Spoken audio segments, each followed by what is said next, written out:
Shalom, shalom, everyone. Um, this is off of the top of my head, out of my heart only, and unscripted. And I felt like that it would be better if I did it this way, because you would see the sincerity with which I am doing what I'm doing tonight. All of you know, most of you know at least, that I work a full-time job that's 40 hours a week and sometimes more than 40. But after the 40 hours a week, after each day, which starts at 8, that's work, starts at 8, and ends at about 5, that after that I come home and I work on the computer, preparing everything, doing slides and things for the broadcast. It's a recording that I record every week. And of course, we have with that recording live chat and fellowship. And so that takes a lot of time. And I'm sure you understand that and you know that, because these videos won't put themselves up. You have to do it. And every part of it is challenging, especially if you have a time limit. And I don't mean a time limit like just a few hours, which is the kind of time limit that I have. It's just a few hours in a week, because I can't devote that other 40 hours per week, work week, to doing the task that is before me. Now, there's one thing that I could do. I could ask you to all contribute so that I would be able to leave my job working as an average man in a body shop as a gopher. I go for all the things that need to be gone for, and I go and retrieve parts, and I go and take clients home, and go and pick up clients to pick up their car. I just do a little bit of everything, and I do mainly all of the office work, which has been quite challenging, especially, as I get older and memory is not as good as it used to be. I'm 64, and I don't think that's very old, but when I was 40, I thought 64 was pretty old. And when I was 40, I could have done everything that I'm doing now in 1 week in half the time. So I've slowed down to twice as slow as I ever was. But, that's neither here nor there.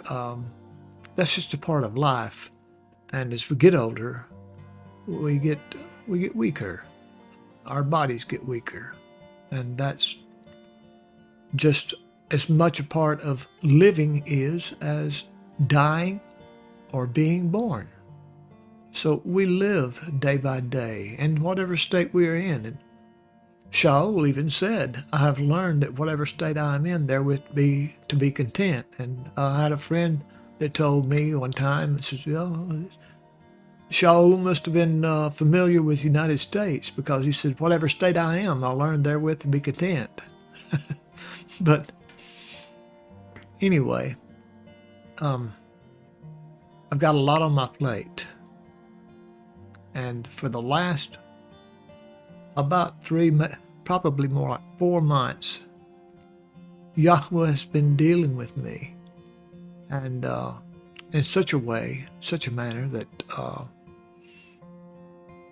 he got my attention.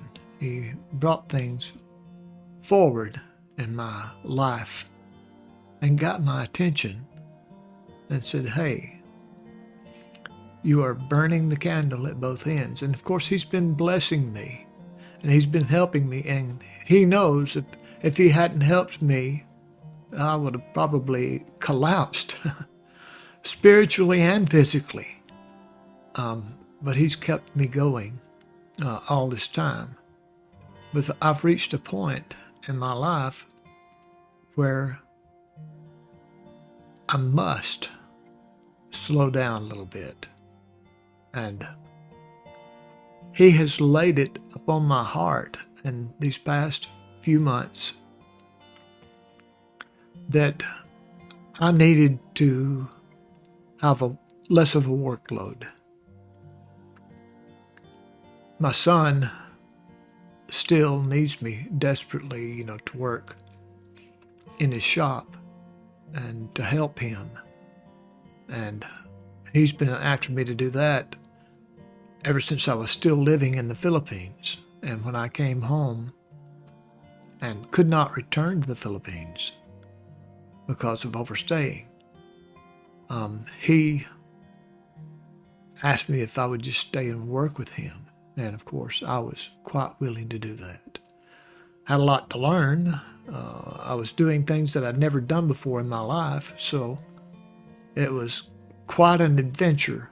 And I feel like I am just now beginning to understand some of the facets and aspects of body shop work and the things that need to be done that are associated with body shop work, such as parts and taking care of customers and all like that. It's so much detail. It's hard to go into it all. But over the past year or so, I've noticed a decline in my mental ability to remember things properly. And of course, when you have a body shop and a lot of customers coming through, you have to have a pretty good memory. And my memory was not as good as it once was. And then you add on to that all of the work that I was devoting to this channel with Ken. It added the straw that broke the camel's back, basically. And it has been very difficult for me. So I realized that I had to do something different, something that would free up some time. And I thought about quitting working for my son and just getting a part-time job, just enough to live on, like at Walmart or some grocery store or something, and not spend 40 hours a week at the body shop. But you see, that would be unfair to my son because it's hard to find good help these days. People want to come to work. Instead of work, they want to sit and talk on their phone all day. We can't afford to pay somebody to talk on their phone all day. And good workers are hard to find. So I can't just leave him, and he can't just trust someone to come in and take my place and do all the banking, because that's what I do. I take care of all the banking. I pay all the bills and talk with customers on a regular basis. I talk with insurance companies on a regular basis, and sometimes insurance companies are difficult to deal with, so you have to have a little bit of experience to be able to do that. And he would have to hire somebody to do the things that I do, which he trusts me to do because he knows that I won't do him wrong. He's my own flesh and blood. So I'm not going to take him to the bank, in a manner of speaking. I take everything to the bank for him, but I don't take anything from the bank from him, because except for my paycheck, which a workman is worthy of his hire. That's what the scriptures tell us. But it wouldn't be right for me to leave there and leave him alone. I would burden him significantly if I did that, and I love him very much. I mean, I've loved him since the day, I loved him since the day he was conceived. Before I even knew anything about him, when I found out about him, I loved him. And that's the way the Father loves us. He loves us before we're ever born. He loved me so much when he created this world that he said, I'm willing to die for you. And he did. So that's the love I have also for my son. And maybe not as deep as the love of Yah, but it is sincere. And I want to do the best I can for him. Just like the Father always wants to do the best he can for me. And that's the way he feels about you. He wants to do the best he can for you. And he did his best. He did his best at the very beginning. And he gave it all from the very beginning because he knew all. He hears all and he sees all. He is Yah. He is the Almighty.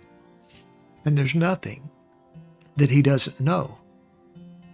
And so he knows also the difficulties I'm having in my life and in my body, that I'm not as fast as I used to be. I'm not as quick on my feet, physically or mentally.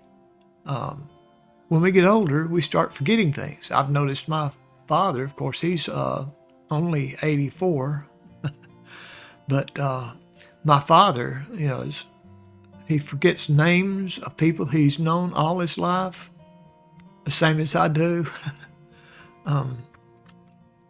He forgets certain things from time to time. He'll tell me something and then tell it to me again later because he forgot that he told me. And my mother is pretty much the same way. And she'll ask me 7 times if I want bread. I said, I'm not a bread eater, Mama. And she said, oh, that's right. But she'll do that several times every meal. But because she's a bread eater and she thinks if she likes bread, everybody else is going to. But that's not hardly the case. And I'm smiling and trying to be happy because this is not a pleasant thing that I'm sharing with you. It's not something that I ever wanted to share with you. But Yah has given me instruction, and he has laid it upon my heart to put this channel with Ken aside for a while. Not forget about it completely, but to put it aside for a while, at least until I retire.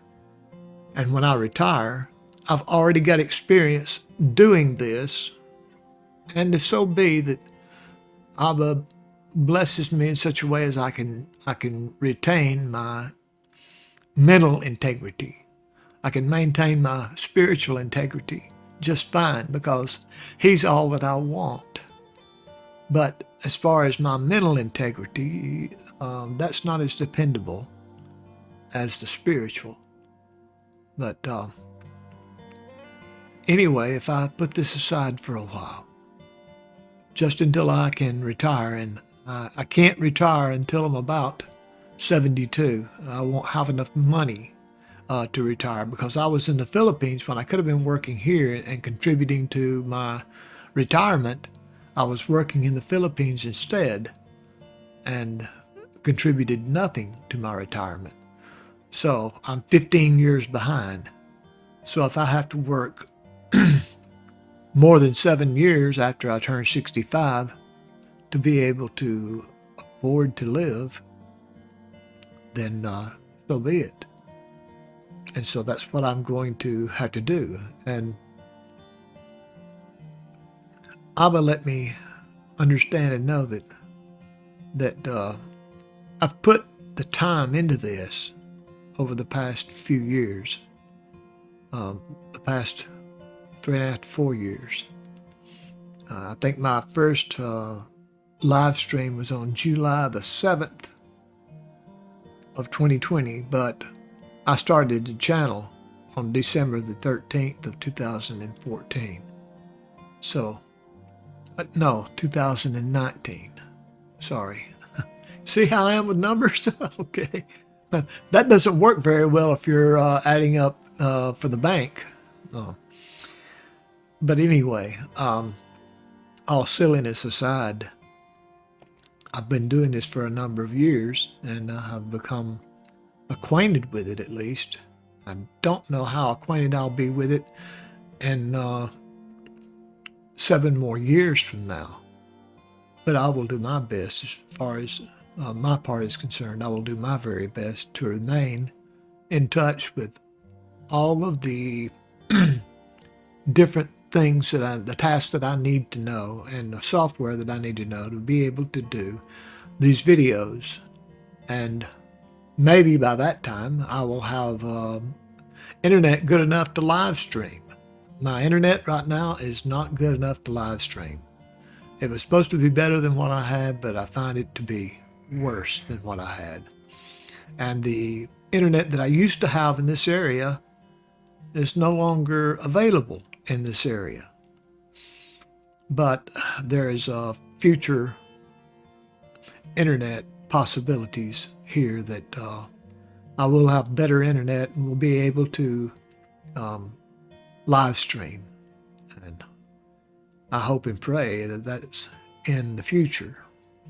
But it's going to take a while. And I don't know if this world is going to be here in the way that it is right now 7 years from now, because I'm 65, or turning 65, and I can't retire until I'm 72. So that would be the time that I would be able to restart the channel, unless Abba speaks to me before then. But he's been speaking to me, and I've been saddened by what he's been showing me. He says, Ken, you just can't do it. You're not a young man anymore. You're burning the candle at both ends, and you're going to burn out. And I know that he's right about that. And I know that he can give me strength to do anything, but he also gave me wisdom to give me understanding that there are certain things that I need to do and certain things I do not need to do. And one of the things that I do not need to do is I do not need to run a channel like this channel with Ken that requires actually a full work week, when I can only give it a partial work week, and I'll work another job full time, 40 plus hours a week. So without delaying anything any further, I've given you the explanation that comes from my heart. This has not been scripted. I just told it to you off the top of my heart so that you could easily believe what I'm telling you. And you could believe that I truly want to come back and pick this up again in a few years if Abba tarries his coming. If Abba tarries Yeshua's coming. But I want to say from the bottom of my heart that I love each and every one of you. And you've been very special to me, and you will remain special to me. I'll not forget you, and will continue to pray for you through the years as time goes by. And I hope and pray, if Abba is willing, and we're not all home together already. If we're home together, we'll just laugh about this. But if we're home together, that will be wonderful. But if we're still here for some reason, and Abba has his reasons, his timing is perfect as well. If something happens and he tarries Yeshua's coming until I reach age 72, when I leave my work, my job, and retire, then it's on my heart to do this again. But maybe I'll be more qualified and experienced, so I'll take a better path to get better results. I don't have a whole lot of subscribers, 700 and something. And Abba told me a long time ago Don't pay attention to how many subscribers you have. Don't pay any attention to how many views you have. Don't pay attention to how many people are coming. But, it's hard to not do that because I'm actually there and it's saying on the screen, oh, you've got 13 online, or you've got 20 online, or you've got 30 something online. And it doesn't matter to me. Whatever Abba's pleased with, I'm pleased with as well. And my whole purpose was to help people. And I can't help everybody because some people don't want to be helped. And then some people do. And so those of you here tonight are some of the people that do want to be helped. And for you, I feel the most heartache because you mean a lot to me. And I pray for you constantly. So I'm asking you also pray for me that as I go forward from now on, I'm not sure what I'm going to do with myself during the hours that I devoted to spending on this channel with Ken.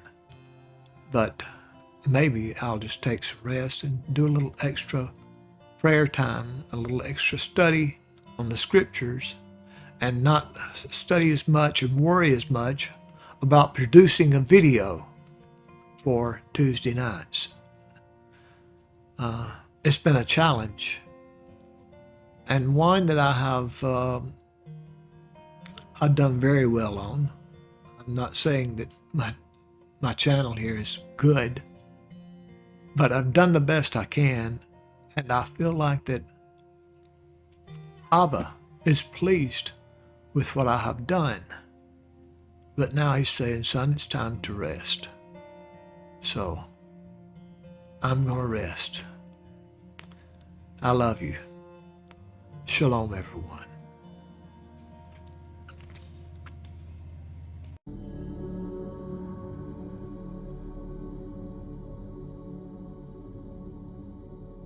I sing to Yahweh, for he is highly exalted. The horse and its rider he has thrown into the sea. Yah is my strength and song, and he has become my deliverance. He is my El, and I praise him, Elohim of my father, and I exalt him. Yahweh is a man of battle, Yahweh is his name.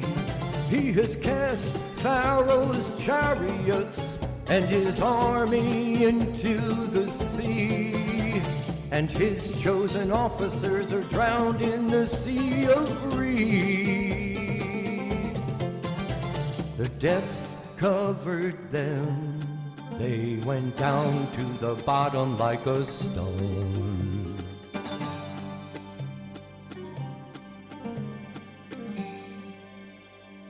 Your right hand, O Yahuwah, has become great in power. Your right hand, O Yahuwah, has crushed the enemy. And in the greatness of your excellence, you pulled down those who rose up against you. You sent forth your wrath, it consumed them like stubble, and with the wind of your nostrils, the waters were heaped up. The floods stood like a wall, the depths became stiff in the heart of the sea. The enemy said, I pursue, I overtake, I divide the spoil, my being is satisfied on them. I draw out my sword, my hand destroys them. You blew with your wind, the sea covered them, they sank like lead in the mighty waters. Who is like you. Oh, Yahweh, among the mighty ones, who is like you, great in Kodeshah, awesome in praises, working wonders. You stretched out your right hand, the earth swallowed them. In your kindness, you led the people whom you have redeemed. In your strength, you guided them to your Kodesh dwelling. Peoples heard, they trembled. Anguish gripped the inhabitants of Pelasheth. Then the chiefs of Edom were troubled, the mighty men of Moab. Trembling grips them, all the inhabitants of Canaan melted. Fear and dread fell on them by the greatness of your arm. They are as silent as a stone. Until your people pass over, oh Yahuwah. Until the people whom you have bought pass over. You bring them in and plant them in the mountain of your inheritance, in the place, oh Yahuwah, which you have made for your own dwelling, the Mikdash, oh Yahuwah, which your hands have prepared. Yahweh reigns forever and ever.